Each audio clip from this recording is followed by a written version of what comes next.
थोड़ा हिंदी चलेगा? चलेगा।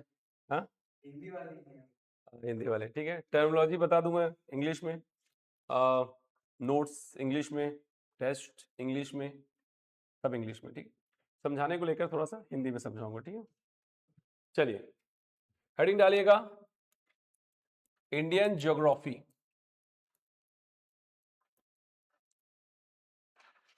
सब लोगों ने एक फेयर नोटबुक ले ली?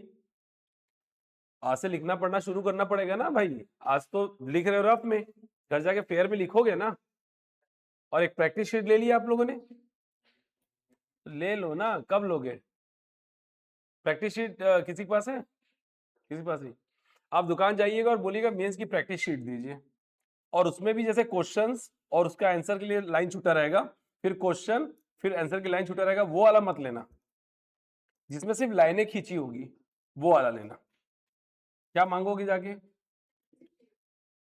मेंस का प्रैक्टिस शीट दे दो, तो वो पता नहीं क्या दे देगा। मेंस का प्रैक्टिस शीट लिखिए, मेंस का प्रैक्टिस शीट ले लेना, एक मेरे विषय का ले लेना, बाकी विषय का अपने हिसाब से लेते रहना।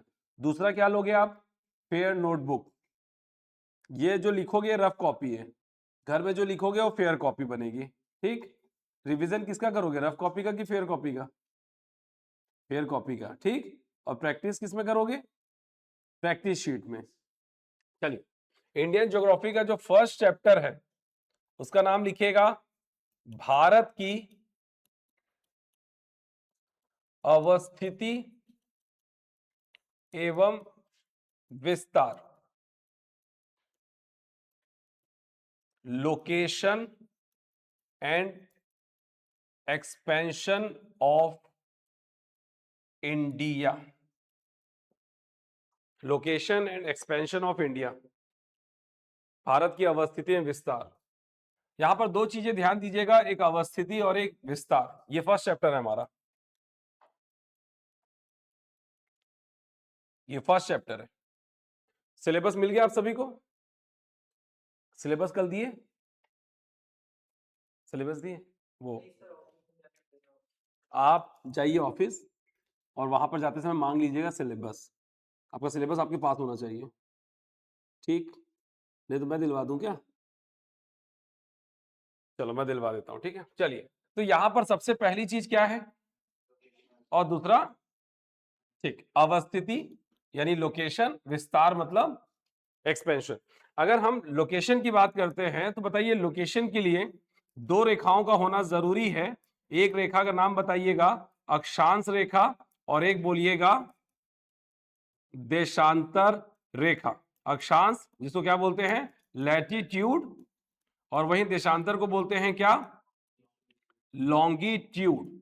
अक्षांश का मतलब होता है लैटिट्यूड और देशांतर का मतलब होता है लॉन्गिट्यूड। अब यहां पर देखिए, अक्षांश क्या है, याद रखिएगा, पृथ्वी पर जो आड़ी खींची हुई लाइन है, पृथ्वी पे जो आड़ी, आड़ी मतलब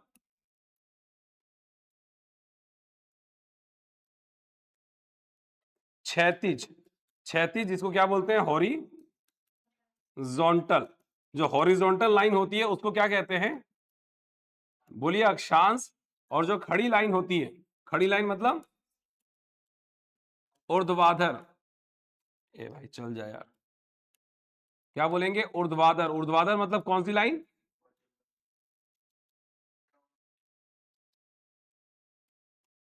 बोलिए वर्टिकल, जा, वर्टिकल लाइन। तो जो वर्टिकल लाइन होती है उसको क्या कह रहे हैं, तो बता दीजिएगा, देशांतर यानी लॉन्गिट्यूड। तो जितनी भी क्षैतिज रेखाएं हैं वो अक्षांश कहला रही है, और जितनी भी वर्टिकल लाइन है वो क्या कहला रही है, देशांतर। और इनका इंटरसेक्शन पॉइंट जहां पर एक दूसरे काटेगी, वही होगा क्या आपका, बोलिए वही क्या होगा आपका, लोकेशन। मतलब लोकेशन जरूर, लोकेशन के लिए क्या जरूरी है, अक्षांश और देशांतर, और जहां पर ये एक दूसरे को काटेगी वही होता है क्या, लोकेशन। तो अगर आपसे कोई लोकेशन की परिभाषा पूछे कि लोकेशन की परिभाषा क्या है, यानी अवस्थिति की परिभाषा क्या है, तो क्या लिखोगे? चलिए लिखिए, अक्षांश और देशांतर रेखाएं, अक्षांश और देशांतर रेखाएं, अक्षांश और देशांतर रेखाएं पृथ्वी पर खींची गई। पृथ्वी, देखिए ये लाइनें हम खींच रहे हैं कि भगवान ने खींची है? अक्षांश देशांतर हम खींच रहे हैं कि भगवान ने खींची है? हम खींचे हैं, इसलिए अक्षांश देशांतर हमारे द्वारा खींची गई कैसी रेखा है? इमेजिनरी लाइन, काल्पनिक रेखाएं। तो बता दीजिएगा अवस्थिति यानी कि लोकेशन की परिभाषा बता रहा हूं मैं आपको कि लोकेशन कहते किसको है। तो बता दीजिएगा अक्षांश और देशांतर रेखाएं पृथ्वी पर खींची गई, बोलिए पृथ्वी पर खींची गई वे काल्पनिक रेखाएं होती हैं, वे काल्पनिक रेखाएं होती है जिनका प्रतिच्छेद बिंदु, बोलिए जिनका प्रतिच्छेद बिंदु यानी इंटरसेक्शन पॉइंट, जिनका प्रतिच्छेद बिंदु क्या कहलाता है? प्रतिच्छेद बिंदु मतलब इंटरसेक्शन पॉइंट क्या कहलाता है? बोलिए लोकेशन कहलाता है।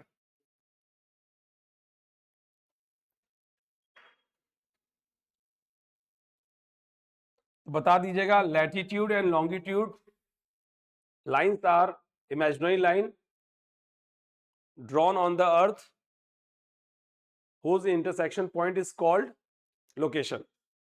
तो अक्षांश और देशांतर रेखाएं पृथ्वी पर खींची गई वे काल्पनिक रेखाएं होती हैं, बोलिए अक्षांश और देशांतर रेखाएं, बोलने का आदत होना चाहिए। अक्षांश और देशांतर रेखाएं पृथ्वी पर खींची गई वे काल्पनिक रेखाएं होती है जिनका प्रतिच्छेद बिंदु यानी इंटरसेक्शन पॉइंट को क्या कहते हैं? लोकेशन कहते हैं। चलो और इजी करता हूं। चलो कितने लोगों ने व्हाट्सएप पे कभी ना कभी अपना लोकेशन शेयर किया है? सभी लोगों ने किया है। आपने सामने वाले को ऐसा क्या भेज दिया कि उसको पता चल गया आपका लोकेशन क्या है? लैटिट्यूड है, लॉन्गिट्यूड। चलिए आप पृथ्वी पर सिवाय बिंदु के और कुछ नहीं हो, आप अर्थ पर सिर्फ एक डॉट हो। बोले हम सब बिंदु है सर बस। अरे बिंदु मतलब आप पृथ्वी पर सिर्फ एक डॉट हो और आपका एक लैटिट्यूड होगा और आपका एक लॉन्गिट्यूड होगा। तो जहां पर ये टकराती है, इंटरसेक्ट करती है, वहीं तो आप खड़े हो, वही तो है आपका लोकेशन। तो व्हाट्सएप पे अपने सामने वाले क्या भेजा? एक लैटिट्यूड भेजा और एक लॉन्गिट्यूड। जहां पर ये टकरा रही है वही तो आपका लोकेशन है। जहां पर ये आपस में टकरा रही है वही आपका क्या है? लोकेशन। बोलो हाँ। चलिए तो ये तो हो गया आपका। आपके लिए क्या चाहिए? एक लैटिट्यूड और एक, मतलब एक अक्षांश और एक, आप जहां पर भी रहोगे आपके लोकेशन में एक लैटिट्यूड होगी और एक। लेकिन बात अगर किसकी करें, बात किसकी करें? बोलो भारत की बात करें तो भारत क्या कोई एक बिंदु है? बोलो भारत क्या एक बिंदु है कोई? या भारत का अपना वृहद भौगोलिक आकार है? भारत का अपना एक लार्ज ज्योग्राफिकल एरिया है। तो भारत बड़ा है, तो भारत में एक लैटिट्यूड होंगे कि बहुत सारे लैटिट्यूड होंगे? चलो बताओ। तो ये देखिए भारत का ये दक्षिणी बिंदु, ये एक, ये दूसरा, ये ऐसे करके बहुत सारे क्या खींचे जाएंगे भारत में? लैटिट्यूड यानी अक्षांश। तो दक्षिण से लेकर उत्तर तक इन अक्षांशों के विस्तार को क्या कहेंगे? अक्षांशीय विस्तार यानी लैटिट्यूडनल एक्सपेंशन। हमारे लिए एक लैटिट्यूड, लेकिन भारत के लिए बहुत सारे लैटिट्यूड यानी बहुत सारे अक्षांश। और अक्षांशों के इसी विस्तार को हम क्या बोलते हैं? तो अक्षांशीय विस्तार मतलब कहां से कहां तक? दक्षिण से उत्तर के विस्तार को कौन सा विस्तार कहते हैं? अक्षांशीय विस्तार। अक्षांशीय विस्तार के लिए कहां से कहां जाना पड़ेगा? फिर आपके मन में आ रहा है क्या उत्तर से दक्षिण क्यों नहीं गए? आ रहा है क्या मन में? अच्छा चलो अब एक बात बताइए, पृथ्वी पर यह हो गया आपका क्या? 0 डिग्री अक्षांश और यह है आपका 0 डिग्री देशांतर। बताता हूं मैं अभी। यह है कर्क रेखा, यह मकर रेखा, यह आर्कटिक, यह अंटार्कटिक, यहां है हमारा भारत। अगर यहां हमारा भारत है तो 0 डिग्री के ऊपर जा रहे हो और 0 डिग्री के कहां जा रहे हो? नीचे। तो जब आप ऊपर जाओगे तो आपको भारत का पहले दक्षिणी बिंदु आएगा कि पहले उत्तरी बिंदु आएगा? मतलब 0 के ऊपर 1 2 3 4 5 करते करते ऊपर जाओगे। हालांकि सब बाद में आता है लेकिन मैं अभी बता रहा हूं। इसको पढ़ेंगे भी। तो 0 के ऊपर 1 डिग्री, 2 डिग्री, 3 डिग्री ऐसे आगे बढ़ोगे, और नीचे भी 1 डिग्री, 2 डिग्री, 3 डिग्री नीचे जाओगे। तो जब 0 के ऊपर जा रहे हो तो पहले भारत का दक्षिणी बिंदु आएगा कि उत्तरी बिंदु? फिर कहां जाओगे? ऊपर। तो बेसिकली आप 0 डिग्री के ऊपर जा रहे हो, मतलब पहले दक्षिण आएगा फिर उत्तर। तो आप जो आगे बढ़ रहे हो दक्षिण से उत्तर की ओर जाओगे। बात समझ में आ रही है? तो दक्षिण से उत्तर की ओर विस्तार जो है उसी को क्या बोल रहे हैं? अक्षांशीय विस्तार। कहां से कहां तक? दक्षिण, भारत का दक्षिणी बिंदु और भारत का उत्तरी बिंदु, दक्षिण से उत्तर की ओर का विस्तार अक्षांशीय विस्तार। ठीक। अब देखिए, एक देशांतर है कि बहुत सारे देशांतर है? बहुत सारे देशांतर है। ठीक है, तो बहुत सारे देशांतरों के विस्तार को क्या बोलेंगे? बोलिए, देशांतरीय विस्तार। तो यहां पर देशांतरीय विस्तार में आप कहां से कहां बढ़ रहे हो? पश्चिम से कहां जा रहे हो? पूर्व की ओर। तो पश्चिम से पूर्व का विस्तार कौन सा विस्तार? ठीक। क्यों? क्योंकि आप 0 डिग्री के कहां जा रहे हो? इस तरफ जा रहे हो। ये देखिए, तो सबसे पहले क्या आएगा? पश्चिम। फिर क्या आएगा? तो बेसिकली आप जा किस तरफ रहे हो? पश्चिम से। तो पश्चिम से पूर्व का विस्तार, दक्षिण से उत्तर का विस्तार। ये आगे समझ में आएगा, अभी अगर नहीं भी समझ रहे हो तो छोड़ो। तो ये देखिए, जो आप अवस्थिति और विस्तार दो चीजें बतानी थी, अवस्थिति और, तो विस्तार में कितने विस्तार है हमारे पास? दो विस्तार है। एक विस्तार बोलिए अक्षांशीय विस्तार, और एक दक्षिण से उत्तर का विस्तार अक्षांशीय विस्तार, पश्चिम से पूर्व का विस्तार। अक्षांशीय विस्तार बताता है भारत कितना लंबा है, और देशांतरी विस्तार बताता है भारत कितना चौड़ा है। बात समझ में आ रही? इसको पढ़ने से पहले, इसको शुरू करने से पहले मैं आपसे एक शब्द जानना चाहता हूं, एक चीज जानना चाहता हूं कि क्या ये शब्द जो लिखे हुए हैं अक्षांश और देशांतर, इसका मतलब क्लियर है या नहीं क्लियर? अगर क्लियर है तो अब अपने चैप्टर को शुरू करते हैं, और नहीं क्लियर है तो पहले इन शब्द को समझते हैं कि अक्षांश और देशांतर होती क्या चीज है। तो बताइए, क्लियर है या नहीं? अच्छा, अच्छा बताओ, अक्षांशों की संख्या कितनी है? नंबर ऑफ लैटिट्यूड इन अर्थ 180। गलत। क्या बात है? और देशांतरों की संख्या? देशांतर लॉन्गिट्यूड, ना ना गलत। तो वही तो पूछ रहा था कि क्लियर है या नहीं है। अरे मैडम बताइए, अक्षांशों की संख्या कितनी है? 181। अच्छा, अक्षांशों की संख्या 181 है। अक्षांश वृत्तों की संख्या कितनी है? Latitudinal circle 2। पगला गए हो क्या? गलत, गलत। अक्षांश वृत्तों की संख्या कितनी है? कुल मिला के बोलो ना, नहीं पता है बता दो। जब भी कोई टीचर पूछे कि पता है या बता दूं, तो बोलो बता दो सर। ठीक, तो बताओ कि रहने दो। ये हुई ना बात। ऐसे बोला करो टीचरों को, टीचर को जितना निचोड़ सकते हो निचोड़ लो, मौका बार बार नहीं मिलेगा। चलिए, तो पहले हम पढ़ते हैं अक्षांश, और उसके बाद पढ़ेंगे किसको? ये दो टॉपिक को समझने के बाद आएंगे अपने पहले चैप्टर की ओर। एग्री? और इसको खत्म करने में हमको 2 दिन लगेंगे, आज एक दिन और कल दूसरा दिन। एग्री? उसके बाद से हम स्टार्ट करेंगे अपना फर्स्ट चैप्टर। आपकी पढ़ाई के दौरान कोई भी शब्द अगर आपको परेशान करे तो पहला चीज ये होता है कि पहले उस शब्द को क्लियर करो, उसके बाद ही आगे बढ़ना, अदरवाइज कंसेप्ट अधूरा रह जाता है। ठीक, चलिए, ठीक है। चलिए, तो सबसे पहले हेडिंग डालिएगा पृथ्वी का अक्षांश। हेडिंग डालिएगा अर्थ लैटिट्यूड। बोलिए, पृथ्वी का अक्षांश, अर्थ लैटिट्यूड। और पृथ्वी के अक्षांश में चलो समझो, सबसे पहले एक पृथ्वी बनाइए। सबसे पहले एक पृथ्वी बनाइए, छोटा सा नहीं भैया, बड़ा सा। ये क्या बात हुई भैया? हाँ, बड़ा बनाओ। अब देखिए, पृथ्वी के सेंटर पे सबसे पहले एक लाइन खींचिए, इसको कहते हैं 0 डिग्री अक्षांश। सबसे पहले अक्षांश को बोलते हैं क्या? 0 डिग्री अक्षांश। और 0 डिग्री अक्षांश को ही कहते हैं क्या? बोलिए विषुवत रेखा, बोलिए भूमध्य रेखा, या आप बोलिए इसको इंग्लिश में क्या बोलते हैं, इक्वेटर या इक्वेटोरियल लाइन। इक्वेटर बोलिए या इक्वेटोरियल लाइन बोलिए।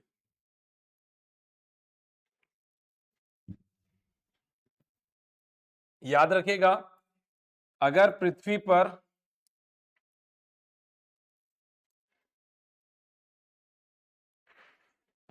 अगर सेंटर पे आप लाइन खींच रहे हो तो पृथ्वी हमारी कैसी है, चलो बोलो गोल है।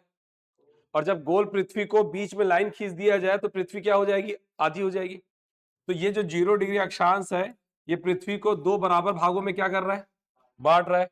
0 के ऊपर की आधी पृथ्वी और 0 के नीचे आधी पृथ्वी। इस आधी पृथ्वी क्या बोलते हैं, यानी गोले का जब आधा कर दिया जाए, पृथ्वी गोल है और गोले का आधा कर दिया जाए तो उस आधे गोले को क्या बोलते हैं। पगला गए होगा। आधी पृथ्वी को, गोले के आधे को क्या बोलते हैं, गोलार्ध यानी हेमिस्फीयर। तो याद रखिएगा, डायरेक्शन समझते हैं आप, ये हो गया नॉर्थ और नीचे वाले को बोलते हैं साउथ, और ये हो गया ईस्ट और ये हो गया वेस्ट। तो ये जो दो आधे आधे गोले हैं ये कहां बट रहे हैं, नॉर्थ और साउथ में। ये ऊपर वाला नॉर्थ और नीचे वाला, तो ऊपर की आधी पृथ्वी कहलाती है उत्तरी गोलार्ध यानी कि नॉर्थ हेमिस्फीयर, और ये दक्षिण की आधी पृथ्वी को क्या बोलते हैं, दक्षिणी गोलार्ध यानी कि साउदर्न हेमिस्फीयर।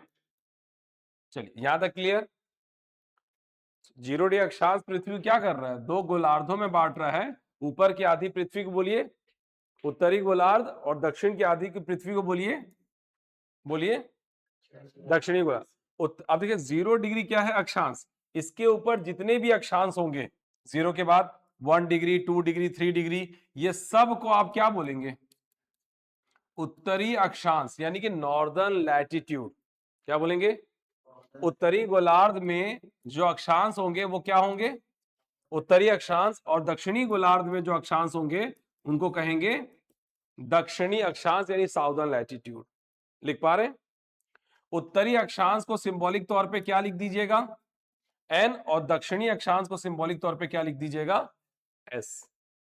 तो लिखिए यहां पर 0 डिग्री अक्षांश पृथ्वी को क्या कर रहा है, बोलिए दो बराबर भागों में बांट रहा है। इसके ऊपर की आधी पृथ्वी को क्या बोलिएगा, बोलिए उत्तरी गोलार्ध, और दक्षिण की आधी पृथ्वी को क्या कहेंगे, बोलिए दक्षिणी गोलार्ध। उत्तरी गोलार्ध में जितने भी अक्षांश खींचे जाएंगे उसको क्या कहेंगे, बोलिए उत्तरी अक्षांश, और दक्षिणी गोलार्ध में जितने भी अक्षांश खींचे जाएंगे बोलिए दक्षिणी अक्षांश।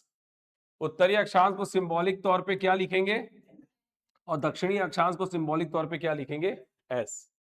0 डिग्री के ऊपर अगला अक्षांश, ये देखिए देखिए 1 डिग्री, 0 के ऊपर 1 डिग्री। अब मैं पूरा उत्तरी अक्षांश बोलने की बजाय मैं सिर्फ क्या लिख दे रहा हूं, 1 डिग्री नॉर्थ, यानी कि 1 डिग्री उत्तरी अक्षांश।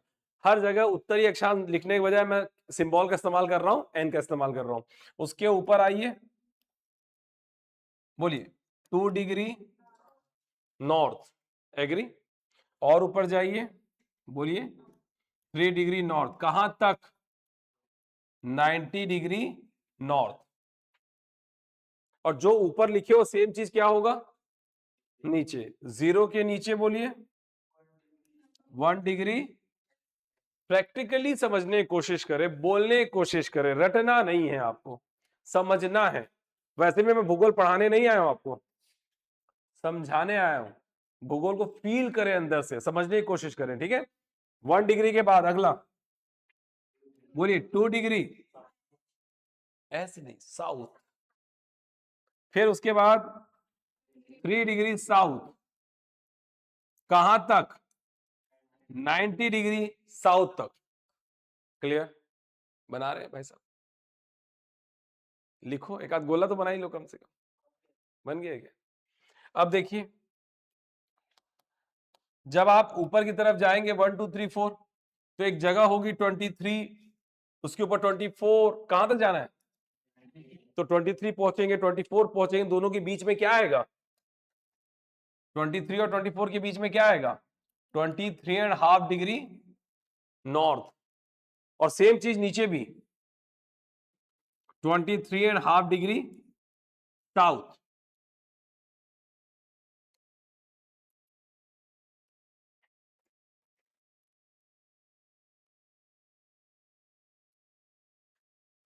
चलिए 23.5 डिग्री नॉर्थ को क्या कहते हैं बता दीजिएगा? कर्क रेखा।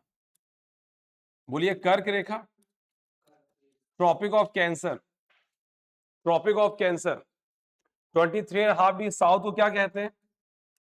बोलिए मकर रेखा। Tropic of Capricorn.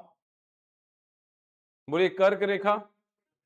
बोलिए मकर रेखा। 23.5 डिग्री नॉर्थ को बोलिए कर्क रेखा। 23.5 डिग्री साउथ को बोलिए मकर रेखा। ठीक है, 2 हो गए। जब आप और ऊपर जाएंगे तो 66 और 67 के बीच में क्या आएगा? बोलिए 66.5 डिग्री नॉर्थ। और नीचे के लिए बोलो 66.5 डिग्री साउथ। अब 66.5 डिग्री नॉर्थ को क्या बोलेंगे? बोलिए आर्कटिक सर्कल। क्या बोलेंगे? Arctic Circle. और 66.5 डिग्री साउथ को क्या बोलिएगा? Antarctic circle.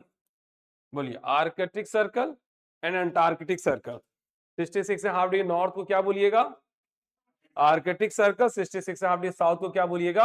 Antarctic circle. और यहां पर ये जो बिंदु है 90 डिग्री नॉर्थ, उसको बोलते हैं उत्तरी ध्रुव। क्या बोलेंगे? उत्तरी ध्रुव या नॉर्दर्न पोल। उत्तरी ध्रुव या नॉर्दर्न पोल।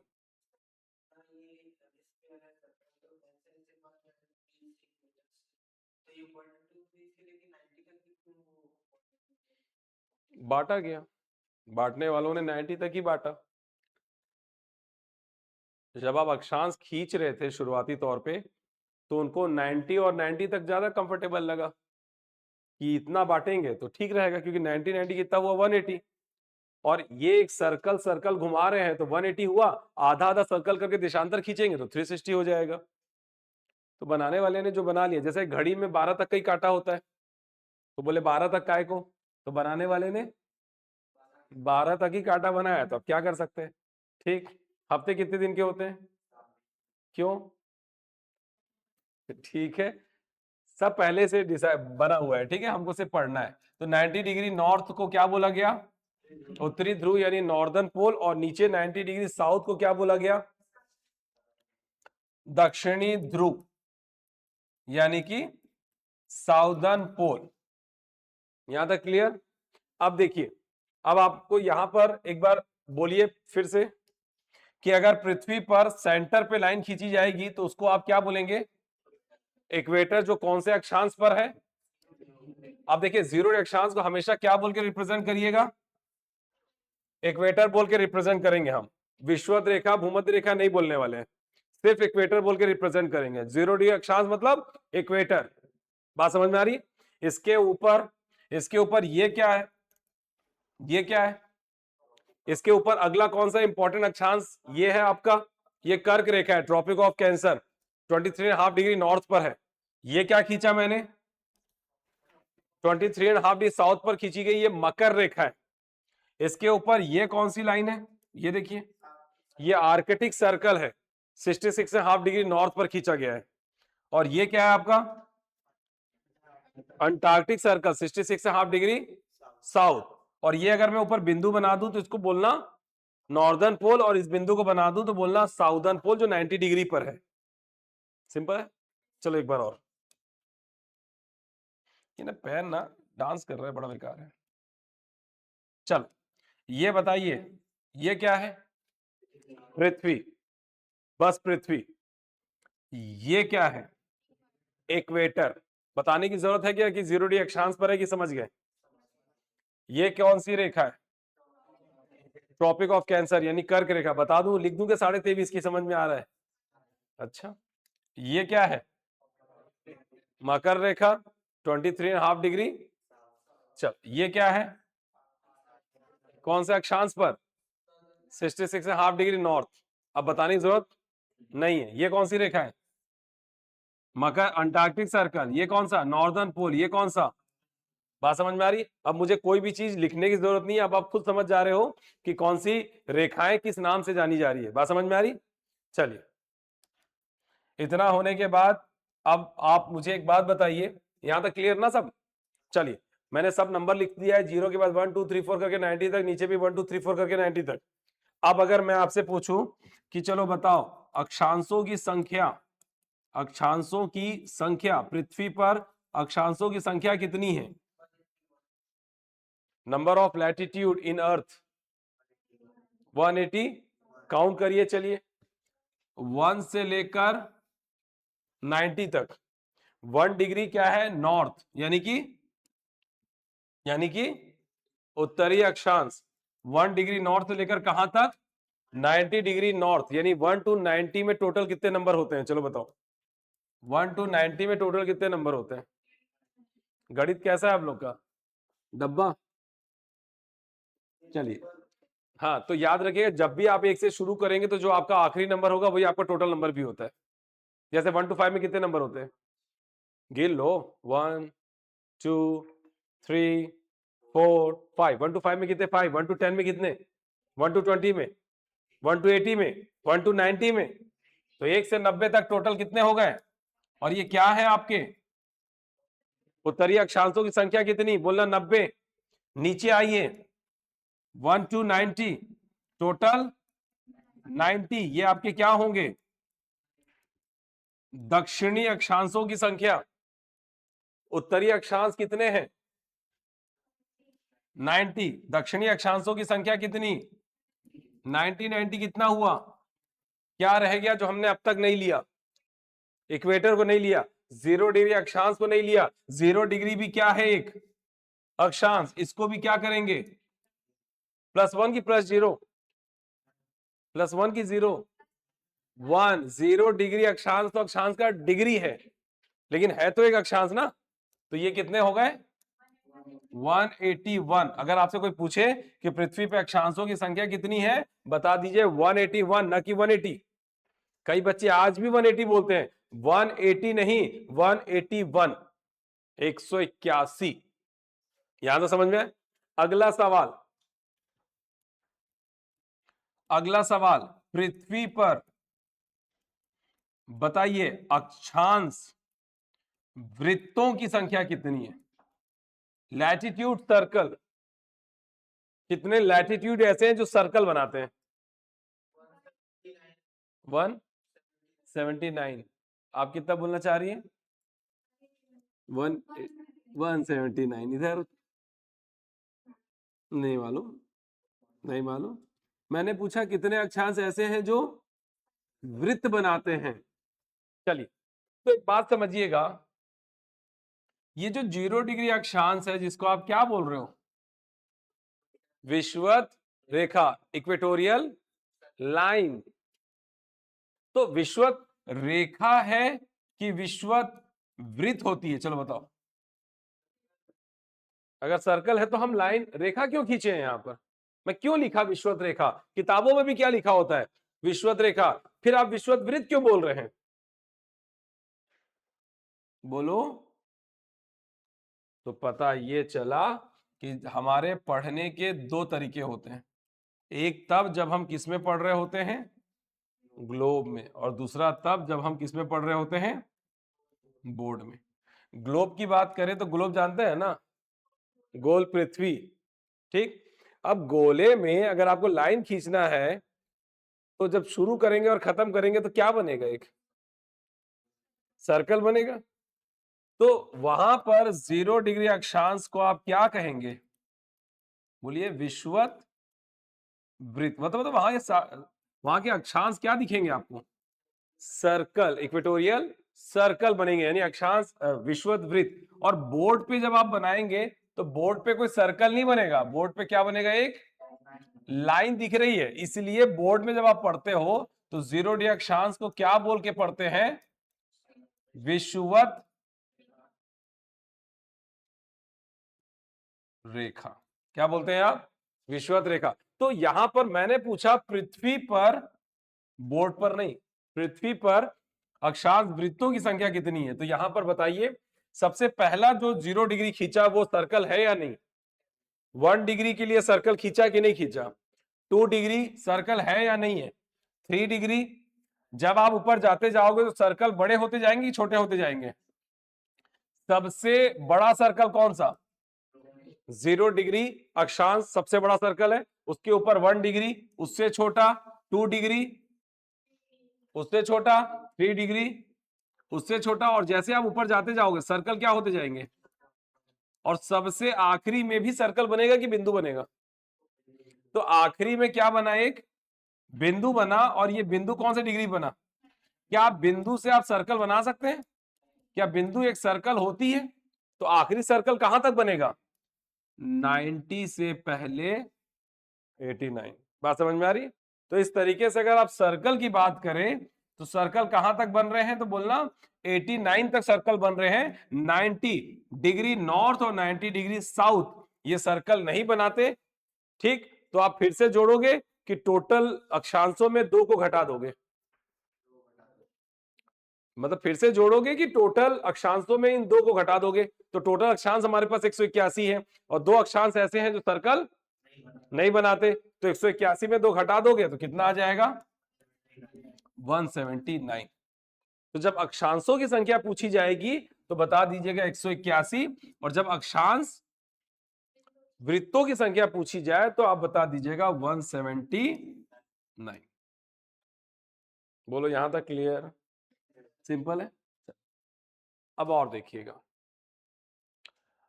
अब बताइएगा 0 और 1 ये 2 अक्षांशों के बीच की दूरी। यार ये बहुत, 2 अक्षांशों के बीच की दूरी कितनी होती है, बोलिए 111 किलोमीटर। कितना बोलोगे, 111 किलोमीटर। 0 और 1 ये 2 अक्षांशों के बीच की दूरी 111, और वहीं 1 और 2 के बीच की दूरी भी, और 2 और 3 के बीच की दूरी भी, यानी कि सभी अक्षांशों के बीच की दूरी समान होती है, जो कि कितनी होती है,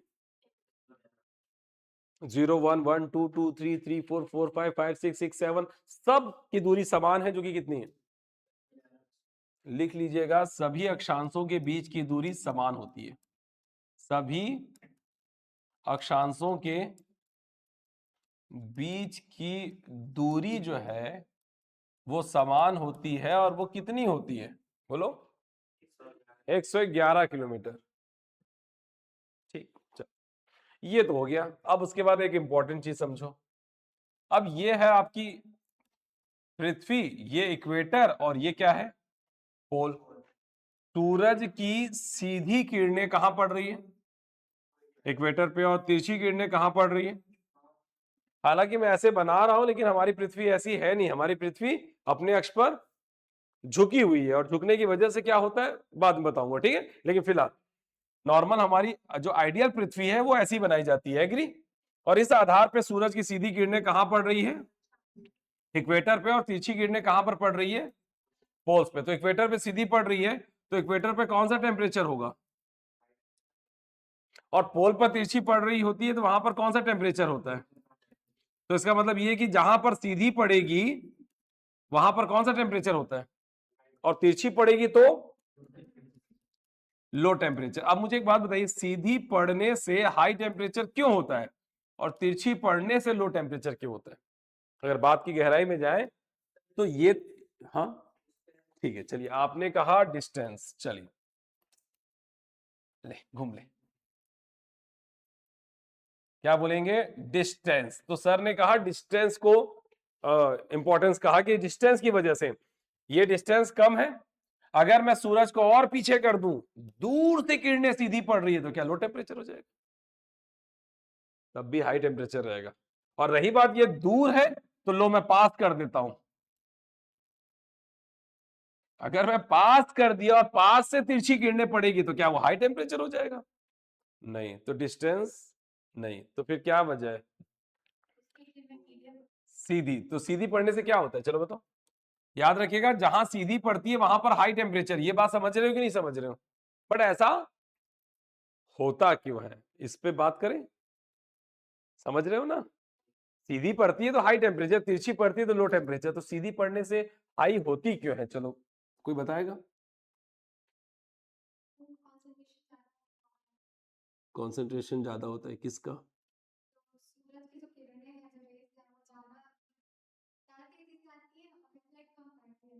चलिए अब समझिएगा।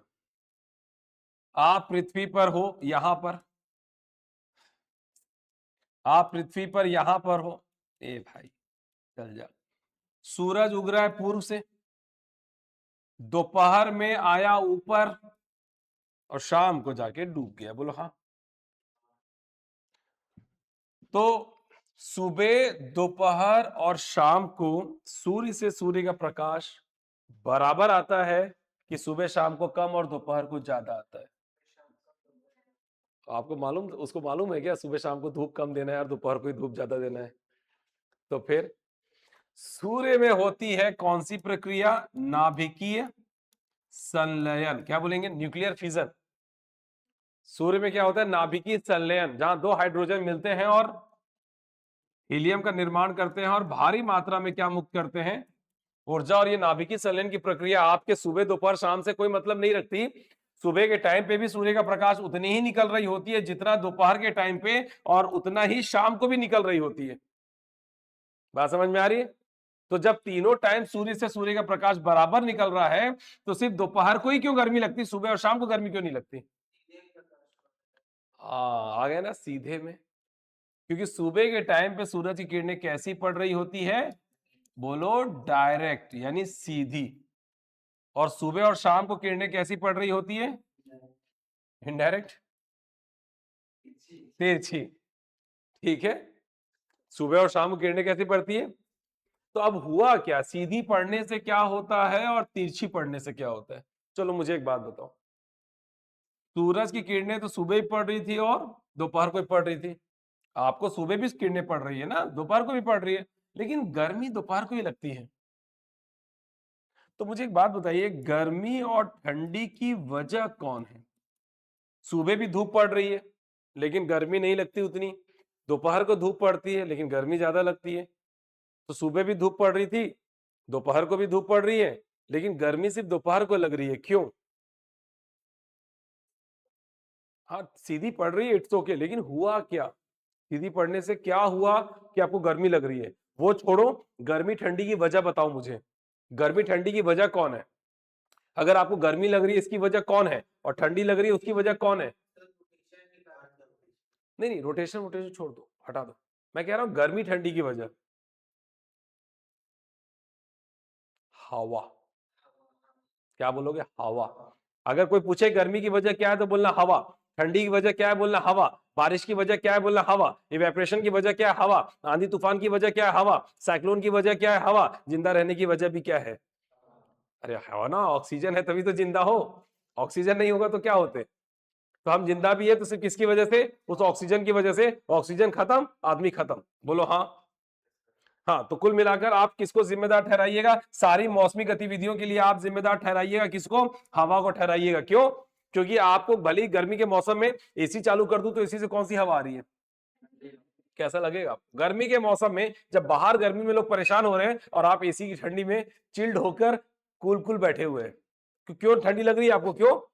क्योंकि हवा कैसी आ रही है। और वैसे ही ठंडी के मौसम में हीटर चालू कर दूं और हीटर की वजह से कमरे की हवा क्या हो जाएगी, और आपको कैसा लगेगा? जैसे अच्छा, अच्छा लगने की बात नहीं बता रहा हूँ, हवा गर्म लगेगी। ऐसे ही कमरे में, बाहर ठंडी का मौसम है और कमरे में बहुत भीड़ है, बहुत सारे लोग हैं, तो मुंह से जो हवा निकलती है गर्म होती, ठंडी होती है। यकीन ना है तो मुंह के सामने हाथ रख के फूक के देखो। कई लोग फूक भी रहे हैं, इसे मालूम ही नहीं है गर्म ही होती है भाई। तो उस हवा की वजह से पूरा कमरे की हवा क्या हो जाएगी? तो आप देखिएगा जब कमरे में लोग ज्यादा होते हैं तो कमरा कंपैरेटिवली गर्म हो जाता है। क्यों? क्योंकि कमरे की हवा गर्म हो गई। अब जब हवा ही बाहर हवा छोड़ेंगे तो गर्म नहीं होगा कमरा। ठीक है, चलिए। तो मैं कह रहा हूं हवा, अगर आपको मैं बोल रहा हूं कि गर्मी लग रही है तो उसकी वजह क्या है? हवा। अब होता क्या है वो देखिएगा। जब सूरज की किरणें सीधी जब सूरज की सीधी किरणें पड़ेगी तो पृथ्वी उन सीधी किरणों को क्या करती है? अरे सीधी किरणों क्या किया जाता है? एब्सॉर्ब, अरे पगला गए होगा, सीधी किरणें कहाँ रिफ्लेक्ट होती हैं? सीधी किरणें क्या होगी? एब्सॉर्ब। जब एब्सॉर्ब होगी तो जमीन क्या हो जाएगी? और जब जमीन गर्म हो जाएगी तो उसके ऊपर की हवा भी क्या हो जाएगी? और हवा गर्म होगी तो आपको लगती है गर्मी। धूप तो, सूरज की किरणें जो सुबह धूप दे रही है, उतनी ही धूप दोपहर को, उतनी ही धूप शाम को पड़ रही है आप पे। जो सुबह धूप 6-7 बजे धूप पड़ रही होती है ना, ये उतनी ही धूप है जितनी दोपहर को पड़ रही है। बस फर्क ये है कि शाम के टाइम पे, ये देखिए, इस पृथ्वी पर यहां पे जब सूरज यहां से निकल रहा है, जब सूरज की किरणें यहां से आ रही है, तो यहां से जब आएगी तो किरणें सीधी की तिरछी है? बोलो तिरछी। और तिरछी किरणों को, अरे यार देखे तो हो, तिरछी किरणें, आपतित किरणें, परावर्तित किरणें। तो जो आती किरणें हैं, जो आ रही है, वो तिरछी, अर्थ सरफेस के टिल्ट होने की वजह से या मुड़े होने की वजह से ये किरणें क्या हो जाएगी? रिफ्लेक्ट हो जाएगी कि एब्सॉर्ब होगी? रिफ्लेक्ट हो जाएगी। तो ये जो तिरछी किरणें हैं, वो उसे पृथ्वी एब्सॉर्ब नहीं कर रही है, वो रिफ्लेक्ट हो जाएगी, जिसकी वजह से जमीन गर्म नहीं हुई। तो जब जमीन गर्म नहीं हुई तो उसके ऊपर की हवा भी गर्म, तो आपको कैसा लगेगा? ठंडा लगेगा। गर्मी कब लगती है? जब हवा गर्म हो जाती है। अभी कैसा मौसम लग रहा है? ठंडा, क्योंकि जमीन कैसी है? इतनी बारिश हुई है, जमीन कैसी है? जमीन ठंडी, तो ऊपर की हवा भी कैसी है? अभी रात में घूमने निकलना, ठंडा ठंडा लगेगा। क्यों? क्योंकि जमीन ठंडी हो चुकी है। और यही अभी 3-4 दिन 5 दिन तक धूप निकला रहेगा, जमीन फिर से क्या हो जाएगी? आपको कैसा लगने लगेगा? गर्मी गर्मी लगेगी। तो आपको गर्मी क्यों लग रही? क्योंकि हवा गर्म है। और आपको ठंडी क्यों लग रही? क्योंकि हवा ठंडी है। सिंपल सी बात है, समझ में आया? तो जब किरणें तिरछी आएगी तो तिरछी किरणों को पृथ्वी एब्सॉर्ब नहीं करती, वो रिफ्लेक्ट कर देती, जिसकी वजह से जमीन गर्म। और तो 6 बजे के बाद जब 7 बजेगा, 8, 9, 10, 11, किरणें कैसी होती जा रही है? सीधी होती जा रही है। पृथ्वी किरणों को क्या करती जा रही है? एब्सॉर्ब करती जा रही है। पृथ्वी क्या होती जा रही है? गर्म होती है। हवा क्या होती जा रही है? गर्म होती जा रही है। गर्मी क्या होती जा रही है? बढ़ती जा रही है। बात समझ में आ रही? तो ये बात समझ में आ रही है कि सीधी किरणें चाहे पास से पड़े या दूर से पड़े, अगर किरणें सीधी है तो वो जगह क्या होगी? गर्म। और अगर किरणें तिरछी है तो वो जगह क्या होगी? ठंडी। बोलो हाँ। अब देखिए, तो इक्वेटर पर सूरज की सीधी किरणें पड़ती, जिसकी वजह से इक्वेटर का टेम्परेचर क्या होगा? इक्वेटर ऑलवेज हाई टेम्परेचर पे होता है। पृथ्वी का सबसे गर्म अक्षांश इक्वेटर, ठीक। और कुछ समय के लिए नहीं, जैसे हमारे भारत में गर्मी पड़ती है, ठंडी में ठंडी पड़ती है, लेकिन इक्वेटर पे ऑलवेज हाई टेम्परेचर। क्या बोला मैंने? इक्वेटर पे ऑलवेज हाई टेम्परेचर। क्यों? क्योंकि सूरज की किरणें हमेशा इक्वेटर पे क्या पड़ती है? सीधी। और तिरछी किरणें कहां पर पड़ रही है? पोल पर, इसलिए वहां पर कौन सा टेम्परेचर? तो इक्वेटर पे ऑलवेज कौन सा temperature? Low temperature. Equator, sorry, pole पर ऑलवेज कौन सा टेम्परेचर? Low temperature. इक्वेटर पे ऑलवेज कौन सा टेम्परेचर? पृथ्वी का सबसे गर्म अक्षांश 0 डिग्री अक्षांश। पृथ्वी का सबसे ठंडा अक्षांश 90 डिग्री अक्षांश, चाहे वो उत्तरी हो या दक्षिणी हो। एग्री? समझिए। चलो, अब इसके बाद एक और आखिरी चीज मैं बता देता हूं, फिर हमारा क्लास को कंप्लीट करते हैं, ठीक है?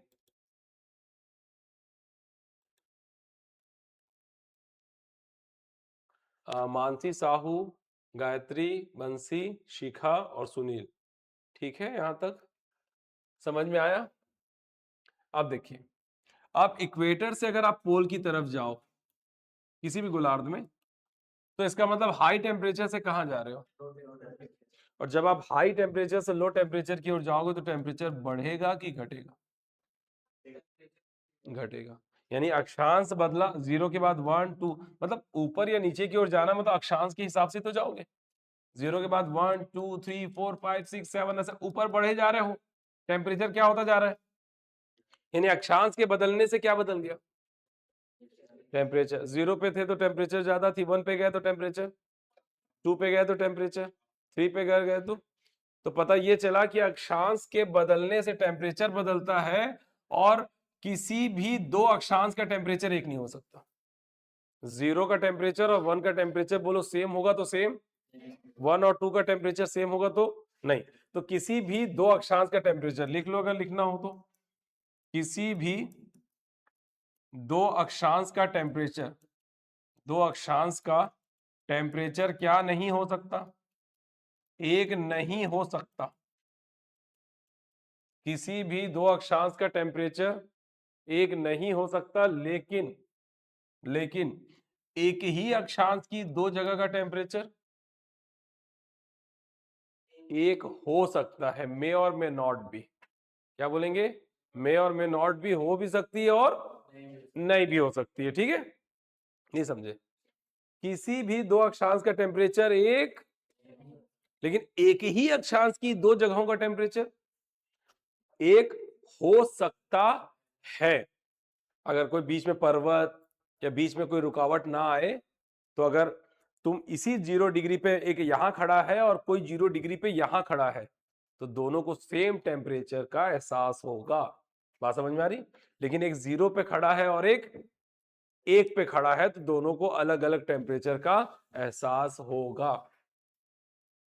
हाँ ना, बोलो हाँ। कैसे मतलब?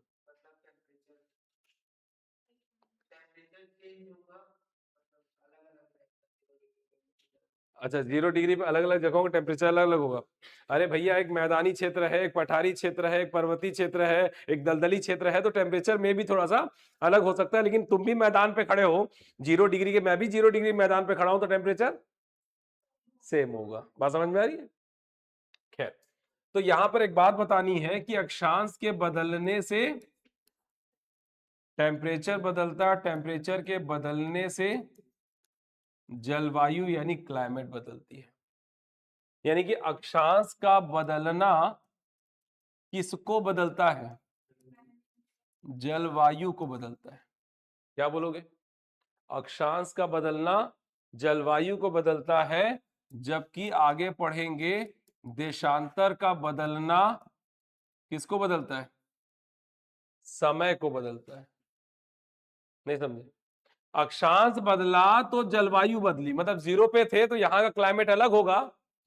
देखिए, टेम्परेचर एक छोटा सा चीज है, जलवायु एक बड़ी चीज है। मैं क्या बोल रहा हूं, अक्षांश बदलेंगे तो पूरा क्लाइमेट चेंज। 0 का टेम्परेचर 0 डिग्री अक्षांश पे है, यहाँ का क्लाइमेट अलग है। 1 डिग्री पे गए तो टेम्परेचर बदला, क्लाइमेट बदली। 2 डिग्री पे गए, बोलो टेम्परेचर बदला, क्लाइमेट बदली। 3 डिग्री पे गए तो अक्षांश के बदलने का मतलब है क्लाइमेट का बदलना। और वहीं पर मैं क्या बोल रहा हूँ, दूसरी बात, अभी देशांतर पढ़ेंगे कल। देशांतर का बदलना किसको बदलता है? समय को। मतलब मैं 0 डिग्री पे हूं तो मेरा समय कुछ और है, मैं 1 डिग्री पे चला गया तो समय बदल जाएगा, 2 डिग्री पे चला गया तो समय बदल जाएगा, 3 डिग्री पे गया तो समय बदल जाएगा। बोले कैसे बदलेगा सर? पढ़ाई करो, सच में समय बदल जाएगा। अच्छा, ये समय अलग है, वो समय अलग है। ठीक है, ये पढ़ने से समय बदलेगा यानी किस्मत बदलेगी। ये जो समय है ये टाइमिंग वाला समय है। जैसे यहाँ 5 बज रहा है, तो यहाँ 5:30 बजेगा, तो यहाँ कितना बज रहा है? 6। अलग अलग जगहों के समय यानी अलग अलग अक्षांशों का समय अलग अलग। इसलिए तो बोला था अक्षांश देशांतर क्लियर है क्या, तो आप बोले हाँ सर क्लियर है, तो मैं वही बोला था क्लियर नहीं हो सकता। ठीक है, तो अक्षांश समझ में आ रही?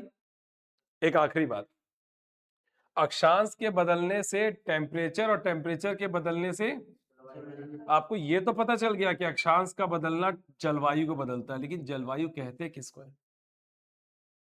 समझ रहे हो? शब्द है नहीं, शब्दों की पकड़ है कि नहीं है?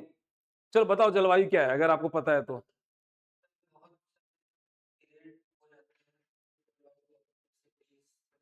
ठीक है, ठीक है, लेकिन थोड़ा सा और समझाओ, मजा नहीं है।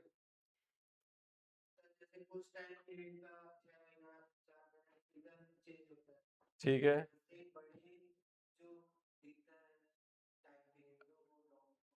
थोड़ा सा आप भी समझ पा। ठीक है, ठीक है, तो कहीं ना कहीं थोड़ा कम है, कमी है, उसको पुख्ता करना चाहिए, बेहतर करना चाहिए। क्या परफेक्शन है क्या अभी? नहीं, थोड़ा सा कम है, उसको बेहतर करते हैं। हालांकि जलवायु वाले चैप्टर जब आएगा ना, तो जलवायु का सारा सिनेरियो क्लियर हो जाएगा। लेकिन यहाँ पर अगर मैं थोड़ी सी बात करूं, तो एक चीज आती है जलवायु और एक होता है मौसम। सुना होगा कभी? मौसम की तरह कहीं तुम बदल तो ना जाओगे। मतलब मौसम कैसे बदलता है? तुरंत। और जलवायु तुरंत बदलता, तो ये दोनों के बीच में क्या अंतर है उस पे बात करेंगे कल।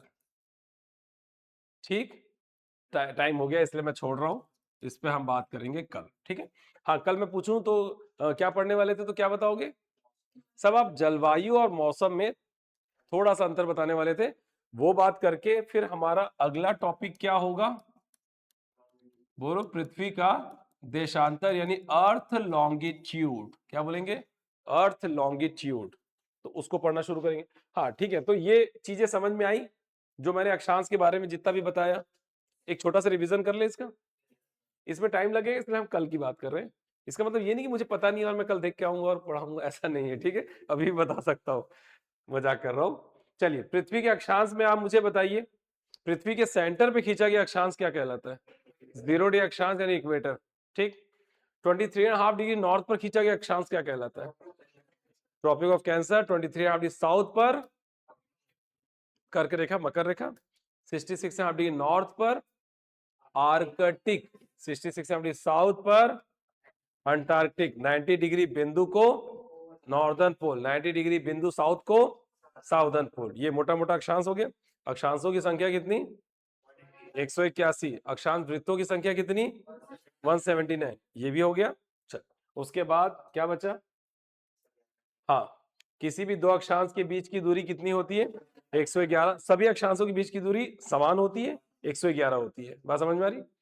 अक्षांश बदलने से मतलब 0 अक्षांश का टेम्परेचर, सूरज की सीधी किरणें पड़ रही है, 0 अक्षांश का टेम्परेचर हाई टेम्परेचर, पोल का टेम्परेचर लो टेम्परेचर। पृथ्वी सबसे गर्म अक्षांश इक्वेटर, सबसे ठंडा अक्षांश पोल। इक्वेटर से पोल की ओर जाने पे टेम्परेचर कम होते जाएंगे, यानी कि अक्षांश बदलेगा तो टेम्परेचर बदलेगी, टेम्परेचर बदलेगा तो क्लाइमेट। तो टेम्परेचर के मामले में क्या बोलोगे? किसी भी दो अक्षांश का टेम्परेचर एक, लेकिन एक ही अक्षांश की दो जगह का टेम्परेचर एक हो सकता है। दूसरी बात, अक्षांश के बदलने से टेम्परेचर और टेम्परेचर के बदल जाने से जलवायु। मतलब अक्षांश का बदलना जलवायु को बदलता है और देशांतर का बदलना समय को बदलता है, टाइम को बदलता है। क्लियर? और अब शब्द आया है जलवायु और शब्द आता है मौसम। दोनों में क्या अंतर है? जो आप कम समय के लिए मौसम, ज्यादा समय के लिए जलवायु, बिल्कुल सही बोल रहे हैं। इस पे थोड़ा सा हम बात करेंगे कल, और उसके बाद स्टार्ट करेंगे पृथ्वी का देशांतर। इससे सवाल नहीं आएंगे अक्षांश देशांतर से, ये सिलेबस का पार्ट नहीं है। ठीक, सिलेबस का पार्ट क्या था? सिलेबस का पार्ट क्या है? भारत की, पृथ्वी की नहीं। हमारे पृथ्वी से क्वेश्चंस नहीं आएंगे, वर्ल्ड ज्योग्राफी से क्वेश्चन नहीं आएंगे। किसके आएंगे? इंडियन ज्योग्राफी से। तो भारत की अवस्थिति विस्तार, ये चैप्टर है हमारा पहला, वो नहीं है। तो इसमें कैसे क्वेश्चंस आएंगे, कैसे क्वेश्चंस पूछेंगे, क्या क्या टॉपिक होंगे, कितने कितने नंबर के प्रश्न आएंगे, कैसे लिखना है, इस पे बात करेंगे। वो सिर्फ हम समझने के लिए पढ़ रहे हैं। एग्री? तो उसके कोई क्वेश्चंस नहीं होंगे, इसलिए मैं उसके क्वेश्चंस नहीं बता रहा हूं, और उसके आंसर के फॉर्मेट पे भी मैं उसको बता नहीं रहा हूं, मैं सिर्फ उसको समझा रहा हूं। ठीक है, अक्षांश देशांतर को सिर्फ समझा रहा हूं, उससे प्रश्नों का कोई संबंध। पढ़ेंगे पहला चैप्टर, इसके कौन कौन से क्वेश्चंस बनेंगे, इसके क्वेश्चंस को कैसे लिखना है, वो हम कल के बाद परसों से डील करेंगे। कल हमारा एक टॉपिक रहेगा कौन सा? पृथ्वी का देशांतर। उसको पढ़ने के बाद मंडे से हमारा मान के चलिए पहला चैप्टर शुरू होगा, और हमें फिर इसलिए मंडे तक क्या कर लेना, प्रैक्टिस शीट ले लेना, ताकि लिखना शुरू कर दो। यार एक रेसर जो है ना, जो दौड़ता है ना, वो दौड़ेगा नहीं तो जीतेगा नहीं। प्री वाला जो विद्यार्थी है वो एमसीक्यू सॉल्व करेगा नहीं तो प्री निकलेगा नहीं, और वही मेंस वाला विद्यार्थी अगर लिखेगा नहीं तो मेंस निकलेगा नहीं। बस इतनी सी बात है, छोटी सी बात है, बहुत बड़ी बात थी कि लिखोगे नहीं तो मेंस नहीं निकलेगा। बस इसलिए इतना लिख डालो, इतना लिख डालो कि मेंस जब मौका मिले ना, एकदम पूरा ठीक है। ठीक है ना, मौका मिले तो मौके को गवाना मत। ठीक है, क्योंकि भगवान ने एक ना एक दिन तो मौका मिलेगा आपको, आपकी मेहनत तो रंग लाएगी। अभी प्री दोगे, प्री निकलेगा तो मेंस तो दोगे ना, और मेंस के लिए हाथ ही नहीं चलेगा तो लिखोगे कैसे? और मैं आपको एक बात और बता दूं, मजेदार बात, हमारा है कितने नंबर का? अरे छोड़ो, पूरा पेपर कितने नंबर का है? और 200 नंबर के लिए कितना मिनट मिलता है, कितना घंटा मिलता है? 3 घंटा। 3 घंटा मतलब कितना मिनट? 100, 600 क्या, 180। 180 मिनट। तो पता ये चला कि 200 नंबर के लिए 200 मिनट भी नहीं मिला आपको, उसमें भी 20 मिनट कम। तो हमारा विषय कितने नंबर का है? 50। पेपर नंबर 5 के भाग 2 में आता है, कल बताया था 50 नंबर। तो भूगोल से कितने नंबर के प्रश्न पूछे जाएंगे, तो उसके लिए कितना मिनट मिलेगा, चलो बताओ। अगर 200 नंबर के लिए 180 मिनट, तो 50 नंबर के लिए कितना मिनट? गणित बहुत कमजोर है आप लोग का। 200 का आधा, 100 का आधा, 50, मतलब आधे का आधा, 180 का आधा, 90, 90 का आधा। अब गुणा गणित करने लग गए थे। 200 का 180 मिनट, तो 1 मिनट का 180 बटा 200, तो 50 शुरू हो गए थे, है ना, ऐसे ही कर रहे थे ना, हद होती है। तो 50 नंबर के लिए कितना मिनट मिलेगा? 50 नंबर के लिए 50 मिनट भी नहीं दिया जाएगा आपको, 45 मिनट मिल रहा है। मतलब मोटा मोटा मान के चलिए कि अगर मैं 10 नंबर का टेस्ट ले रहा हूं तो कितना मिनट मिलेगा, 20 नंबर का ले रहा हूं तो कितना मिनट मिलेगा। ठीक, तो जब मैं टेस्ट लूंगा तो टाइम का बिल्कुल ख्याल रखूंगा कि आपको कतई ज्यादा समय नहीं दूंगा। ख्याल रखूंगा मतलब समय ज्यादा दूंगा नहीं। फिर आपको ऑन टाइम चीजों को लिखना होगा। प्रैक्टिस किस चीज की? हाथ तो चलते हैं, पेन भी चलता है, दिमाग भी चलता है, लेकिन समय पे लिखे हो कि नहीं लिखे हो ये मायने रखता है। अगर आप 20 नंबर के टेस्ट को 18 मिनट में नहीं लिख पा रहे हो, तो डेफिनेटली 50 नंबर के ज्योग्राफी को 45 मिनट में नहीं लिख पाओगे, और 200 नंबर को 180 मिनट में नहीं लिख पाओगे। बात समझ में आ रही है? तो आपको क्या करनी होगी? स्पीड बढ़ानी होगी। न केवल स्पीड, बल्कि आपको अपना प्रेजेंटेशन बेहतर करना होगा कि कम समय में अच्छे तरीके से कैसा लिखा जाए, अच्छे से कैसे लिखा जाए, स्पीड कैसे मेंटेन किया जाए, ठीक, मात्रात्मक गलती को कैसे कम किया जाए, इन सब पे हम वर्क करेंगे। ये हमारा पहला टास्क होगा। बात समझ में आ रही? क्या लिखने से ज्यादा इंपॉर्टेंट है कैसे लिख रहे हो। क्या लिख रहे हो वो बात की बात है, कैसे लिख रहे हो। बोले अच्छा नहीं लिख रहा हूं सर, प्रेजेंटेशन अच्छा नहीं है। जैसे आपको मैं आपके बारे में पूछूं तो सबके अपने बारे में बताने का तरीका अलग होगा, बोलो हाँ। तो सबका हो सकता है कि लोग अपने बारे में भी अच्छा नहीं बता पा रहे, तो ये तो फिर दूसरे का है, ये तो दूसरा चीज है कि नहीं। तो आपको प्रेजेंट करने आता है कि नहीं, अपने आप को प्रेजेंट करने आ रहा है कि नहीं। अगर खुद को प्रेजेंट करने नहीं आ रहा है तो इसको भी प्रेजेंट करने नहीं आएगा। नहीं समझे? अब यहाँ पे मैं पूछ दूंगा तो आप नर्वस हो जाओगे, यहाँ नहीं पूछूंगा मैं, मुझे मालूम है ना, यहाँ मैं नहीं पूछूंगा। आप अपने आप घर जाइएगा, मिरर में खड़े होकर बोलिएगा अपने बारे में, इंट्रोड्यूस योरसेल्फ, अपने बारे में बताइएगा। कि अगर मुझसे कोई मेरे बारे में पूछेगा तो अपने बारे में क्या बताऊंगा? अरे भैया, अपने बारे में बताने के लिए भी होमवर्क करना पड़ता है, अपने बारे में बताने के लिए भी पेन लेना पड़ेगा। मैं कौन हूं, मैं कौन हूं नहीं सॉरी, मैं कौन हूं, तो अपना नाम, अपने बारे में, ठीक, अपने फैमिली बैकग्राउंड के बारे में, अपने हॉबीज के बारे में, अपने पॉजिटिविटी, आपकी नेगेटिविटी, आपकी क्या चीजें हैं आपकी लाइफ की, वो सब कुछ अगर आप बता रहे हैं तो ये तो सबको पता है। मेरे लाइफ की चीज मुझे नहीं पता क्या? हाँ, पता सबको रहता है, लेकिन प्रेजेंट करना इंपॉर्टेंट है, प्रेजेंटेशन इंपॉर्टेंट है। मैं किस तरीके से अपने आप को प्रेजेंट कर रहा हूँ, समझे कि नहीं समझे? पता तो सबको अपने बारे में, लेकिन प्रेजेंट कैसे कर रहे हैं। नंबर किसके मिलते हैं? प्रेजेंटेशन। पता तो सबको है भैया अपने बारे में, क्या नहीं पता है, सब पता है, लेकिन प्रेजेंटेशन कैसा, अच्छा है तो ठीक, नहीं है तो नंबर नहीं मिलेंगे। क्लियर? तो नंबर किसके हैं? प्रेजेंटेशन। प्रैक्टिस किसकी करनी है? प्रेजेंटेशन। ठीक है, आज के लिए बस इतना ही, मिलते हैं कल। क्या मैं आपको समझा पाए? क्या आप मुझसे समझ पाए? कल पढ़ेंगे अर्थ लॉन्गिट्यूड, फिर परसों से अपना फर्स्ट चैप्टर नर्सों से मतलब। ठीक, चलिए ठीक है, बने रहें बस। ऑनलाइन में समझ में आए मैसेज करिए।